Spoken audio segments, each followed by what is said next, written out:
দেশে চলমান হিংসা, প্রতিহিংসা ও বিভেদের অবসান ঘটিয়ে একটি প্রেমময়, বিভেদমুক্ত সমাজ করার আহ্বান জানিয়েছেন বিএনপি মহাসচিব মির্জা ফখরুল ইসলাম আলমগীর।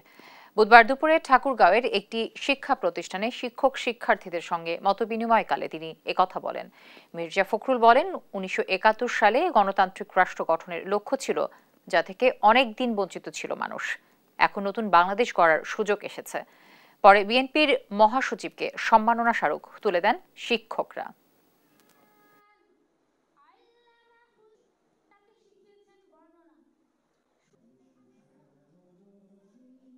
আমাদের দুর্ভাগ্য যে আজকাল গোটা পৃথিবী কেমন যেন একটা ডিভাইসিভ হয়ে গেছে, বিভক্ত হয়ে গেছে।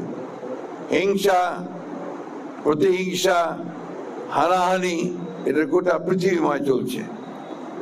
এটাকে থেকে বেরিয়ে আসার একমাত্র পথ হচ্ছে সত্যিকার অর্থে মানুষের মধ্যে ভালোবাসা সৃষ্টি করা।